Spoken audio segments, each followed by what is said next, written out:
الحمد لله رب العالمين والعاقبة للمتقين ولا عدوان إلا على الظالمين وأشهد أن لا إله إلا الله وحده لا شريك له وأشهد أن محمدا عبده ورسوله صلى الله عليه وعلى آله وصحبه وسلم تسليما كثيرا إلى يوم الدين يا أيها الذين آمنوا اتقوا الله حق تقاته ولا تموتن إلا وأنتم مسلمون. Amma ba'du, chers musulmans, le prophète sallallahu alayhi wa sallam nous dit: précipitez-vous d'accomplir des actions avant que ne viennent des épreuves sombres comme des morceaux de nuit noire. L'homme se lèvera le matin croyant et ira se coucher le soir mécréant, ou bien il ira se coucher le soir croyant et il se lèvera le matin mécréant. Il vendra sa religion pour un plaisir mondain futile. Une fois de plus, mes chers frères, une prophétie annoncée par le messager d'Allah sallallahu alayhi wa sallam se réalise devant nos yeux. Nous y assistons malheureusement assez souvent dernièrement. Très souvent aujourd'hui, on entend parler de certaines personnes qu'on connaît, des personnes qui se revendiquent musulmanes, peut-être même des personnes qui priaient avec nous à la mosquée, la prière du vendredi et les prières obligatoires quotidiennes. Des personnes qui ont apostasié et renié leur foi. Et une fois avoir apostasié et renié leur foi, ils se mettent à critiquer et à insulter leur religion, leur ancienne religion violemment.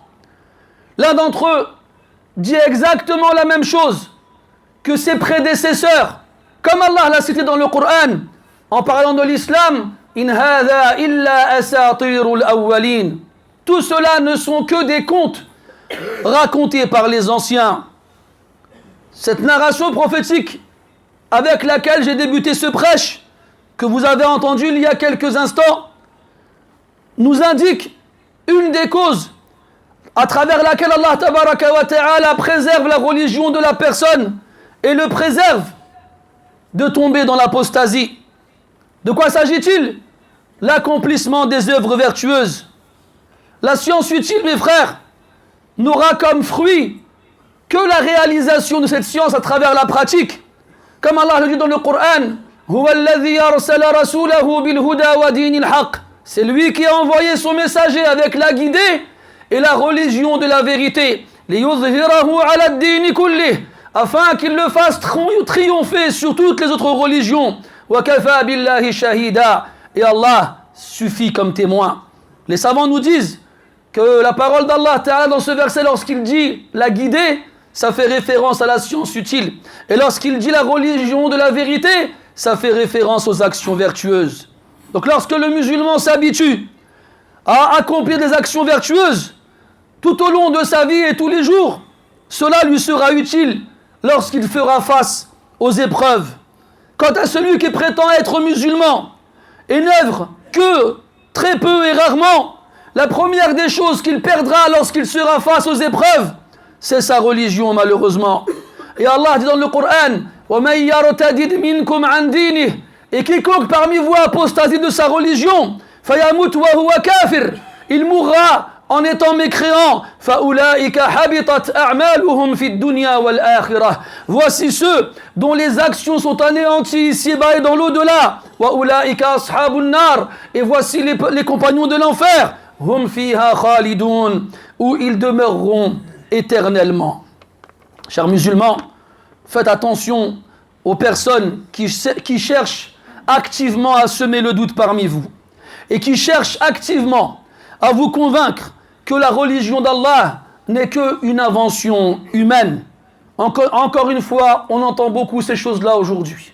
Aujourd'hui, surtout avec Internet, surtout avec YouTube et les réseaux sociaux où tout le monde peut dire ce qu'il pense à tout le monde, on entend des gens qui étaient musulmans de père en fils pendant des générations, prendre leur téléphone, se filmer et se moquer des croyants parce qu'ils continuent de s'accrocher à, selon lui, des croyances anciennes, plus proches des légendes et des mythologies que de la réalité. Et presque ils pointent du doigt les croyants en se moquant d'eux. Et puis on entend beaucoup de gens dire: nous on a un cerveau, nous on réfléchit. Nous, on n'est pas des moutons qui suivons tout ce qu'il y a d'écrit sans chercher à réfléchir. Subhanallah. Oui, nous avons tous des cerveaux. Et pourtant, nous ne sommes pas tous des ingénieurs. Nous ne sommes pas tous des médecins. Nous n'avons pas tous eu les mêmes notes lorsqu'on était à l'école. On n'a pas tous la même faculté de comprendre ou de créer. Est-ce que c'est parce que tu as un tournevis que tu es forcément un ingénieur? Combien d'entre nous, on a pris une machine à la maison, un réveil ou bien le micro-ondes ou n'importe quoi d'autre, on l'a démonté pour changer quelque chose dedans, et à la fin, quand on a voulu le remonter, on ne savait plus où les vis, elles revenaient. Est-ce que le fait de savoir se servir d'un tournevis fait de toi un ingénieur? Si je te passe, moi, les parties, les morceaux d'un micro-ondes, et que je te les donne, et je te dis, fais-moi un micro-ondes, est-ce que tu vas être capable de le faire? Même si tu as toutes les parties et tous les outils nécessaires? Non, tu ne sauras pas faire cela. Parce que cela demande un savoir-faire. Et ça marche dans tout, mes frères. Est-ce que parce que vous avez des applications dans vos téléphones qui parlent de médecine, vous êtes des médecins? Ou bien de la mécanique? Vous êtes des mécaniciens? Non. Pourtant, on a tous des cerveaux. Eh bien, la science d'Allah, tabaraka wa ta'ala, qui se trouve dans le Coran et dans la tradition du prophète, alayhi salatu wassalam, en partie, bien sûr, c'est une science. Et cette science-là aussi, elle nécessite une préparation et une formation et des compétences pour pouvoir comprendre ces choses-là. On entend ces gens-là qui nous disent sur Internet que l'islam ou les religions humaines ne sont que des inventions humaines. Mais ils ne sont pas les premiers à dire des choses pareilles. Leurs prédécesseurs parmi les diables humains l'ont dit depuis longtemps. Et Allah Ta'ala l'a dit dans le Coran, lorsqu'il reprend leurs paroles, quand ils disent « In hada illa ifkun iftarahu wa a'anahu alayhi qawmun akharun » Cela n'est qu'une invention qu'il a lui-même créée et pour laquelle d'autres gens l'ont aidé. C'est dans le Coran. Et Allah Ta'ala les a pris au mot et les a défiés. Et leur a répondu, si c'est une invention humaine, ben faites-en un autre. Faites un Coran équivalent à celui-ci. Au départ, il leur a demandé de faire un Coran entièrement comme celui-ci. Et il leur a dit, réunissez-vous tous ensemble, êtres humains et djinns, dans la création, et entraidez-vous, vous n'y arriverez pas. Puis, il a vu le défi à la baisse, car le premier degré était trop important pour eux. Et il leur a demandé de faire seulement 10 sourates équivalentes à celle qu'il y a dans le Coran. Et bien sûr, une fois de plus, ils en ont été incapables. Alors la dernière étape de ce défi-là est de faire seulement une seule sourate, comme ce Coran. Ça fait 15 siècles qu'on n'a pas vu une sourate sortir de leur bouche, ou de leur tête, ou de leur cerveau, comme ils le disent. Non, subhanallah. Il y en a d'autres, ils viennent, et ils prennent des versets du Coran, et ils te font croire qu'ils sont incohérents, qu'il y a une contradiction entre eux. Pourquoi je te dis qu'ils te font croire? Parce que, encore une fois, ils n'ont pas compris ces versets correctement. Soit ils n'ont pas les outils linguistiques et ne comprennent donc pas les formules, les formulations des phrases et notamment l'emploi des mots par les Arabes à l'époque où le Coran a été révélé. Ils ne le connaissent pas. Ou bien ils ne connaissent pas les circonstances de la révélation.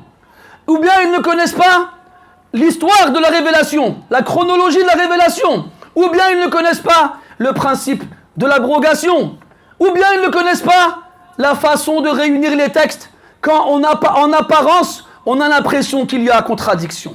Et tout cela, mes frères, a été expliqué au détail et précisément par les ulama dans des centaines, pour ne pas dire des milliers d'ouvrages qui sont enseignés depuis le toujours chez les étudiants spécialisés dans ces domaines-là. Si tu n'en es pas un, pourquoi chercher à comprendre des choses que tu ne peux pas comprendre? Pourquoi tu t'es jamais réveillé un matin, partir prendre un livre de physique appliquée et chercher les erreurs dedans? Parce que tu ne connais pas la physique appliquée. Pourquoi tu t'es pas réveillé un matin et t'es parti à la fac la plus proche de chez toi, t'asseoir dans un cours de mathématiques et chercher des erreurs chez le professeur? Parce que c'est des choses que tu ne maîtrises pas. Mais toi, tu t'es dit que le Coran, n'importe qui peut le comprendre. Et n'importe qui peut trouver des erreurs dedans. Comme si tu avais qu'à te baisser pour les ramasser, ya subhanallah. On parle de la parole d'Allah Azza wa Jal. Allah dit dans le Coran, وَلَوْ كَانَ مِنْ عِنْدِ غَيْرِ اللَّهِ لَوَجَدُوا فِيهِ اخْتِلَافًا كَثِيرًا. Si le Coran venait d'autre qu'Allah Azza wa Jal, ils y auraient trouvé beaucoup d'incohérences. Et les premiers qui les auraient trouvés étaient les Arabes, à l'époque de la révélation du Coran, qui comprenaient l'arabe mieux que quiconque. Et pourtant, aucun d'entre eux n'a fait référence à la moindre erreur, selon eux, présente dans le Coran. Parce qu'il n'en a pas, tout simplement. Donc si jamais tu as l'impression de voir une chose incohérente dans le Coran, ton réflexe n'est pas de porter un doute sur le Coran, mais de remettre en doute tes capacités de compréhension et de savoir quelle est ta place par rapport à la langue arabe et par rapport à toutes les connaissances qui tournent autour du Coran. Est-ce que tu connais ces choses-là ou non? Si tu ne les connais pas, Akhil Aziz, fais comme Allah l'a dit dans le Coran. Fas'alu ahla dhikri in kuntum la ta'lamun.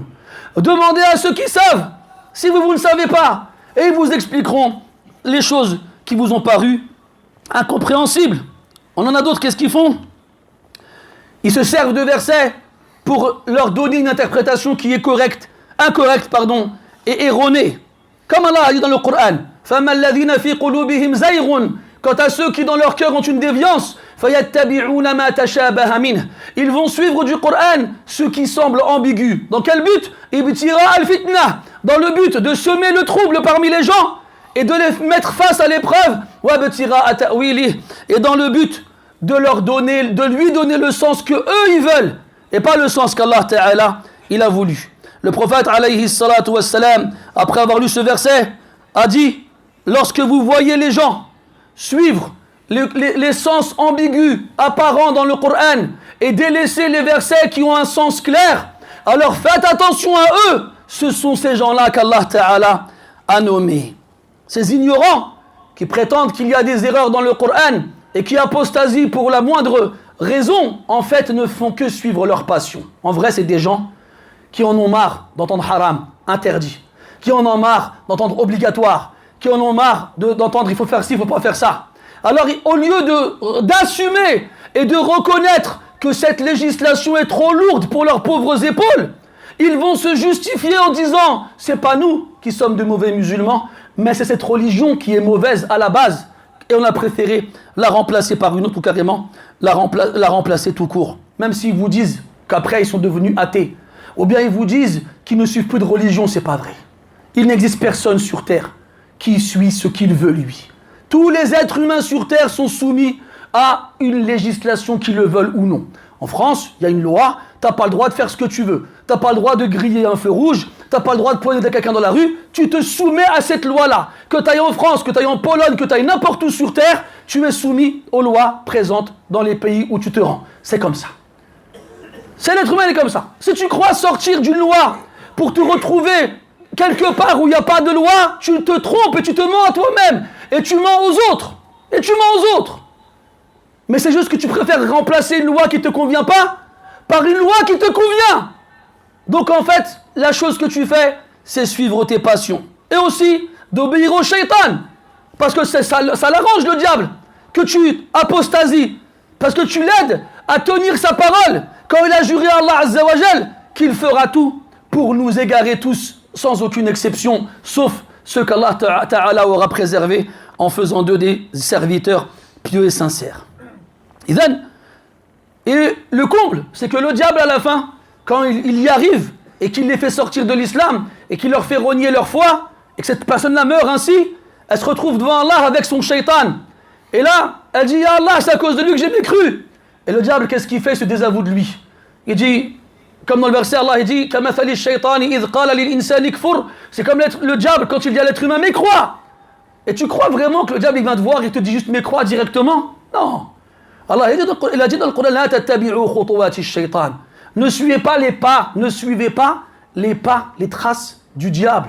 Lui il vient pas directement taper ta foi en disant c'est faux. Non, il va venir petit à petit, lentement et progressivement et avec patience. Il va commencer avec des petites choses et il va te ramener là où il veut t'emmener pour qu'à la fin tu dises quoi? J'y crois plus. Mais à la fin, quand tu arrives devant Allah avec ce diable et que tu dis Allah c'est sa faute, le diable il dit quoi?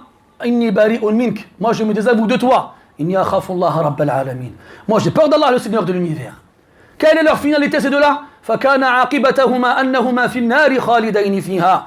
Leur finalité à ces deux-là, c'est qu'ils seront en enfer éternellement. Wadhalika jazaa'u zalimin. Et ainsi est la rétribution des injustes.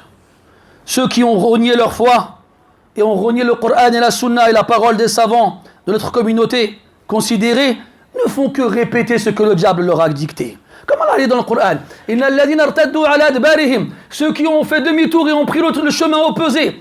Min ba'di ma tabayyana lahumul huda, après que la guidée leur ait été mise en évidence. Ash-shaytanu sawwala lahum, le diable n'a fait que leur enjoliver les choses. Wa amla lahum, et il leur a dicté quoi dire et quoi faire. Chers musulmans, et pour finir, et c'est ça qui est le plus étonnant, à une époque où les gens rentrent dans l'islam en masse. Tous les jours, on entend des gens qui ne sont pas musulmans qui viennent se convertir à l'islam. Et ils sont de toutes les origines et de tous les niveaux culturels et sociaux. Ils viennent, Hada il est banquier, Hada il est ingénieur, Hada il est étudiant, Hada il est à la retraite. Et ils viennent, ils disent quoi? On a lu le Coran, on a cru en Allah, on veut devenir des musulmans. Tous les jours. Donc en même temps, on a nous, ceux qui sont nés de familles musulmanes et qui sont musulmans de génération en génération pendant des siècles. Ils disent quoi? Ah, l'islam c'est n'importe quoi. On n'a plus rien à faire avec cette religion-là. Et dans la même période, il y a des gens qui sont nés en France, qui n'ont pas un musulman dans leur famille. Ils ouvrent le Coran, ils le lisent peut-être une fois, deux fois, et Allah met la foi dans leur cœur. Et ils se convertissent à l'islam. Et ainsi, on ne fait que voir une fois de plus ce qu'Allah il avait annoncé déjà dans le Coran. Si vous vous détournez, yastabdil qawman ghayrakum, il vous remplacera par des gens autres que vous. Et ils ne seront pas comme vous. Ibn Abi Hatim et Ibn Jarir rahmatullahi alayhima, ils rapportent que le prophète alayhi salatu wasallam a dit ce verset aux compagnons radiyallahu anhum. Ils ont dit Ya Rasulallah, qui sont ces gens? Si jamais on se détourne, Allah il nous remplacera par eux. Et il y avait Salman al-Farisi assis à côté du prophète alayhi salatu wasallam, il a tapé sa main, il a tapé son épaule de sa main, il a dit lui et son peuple.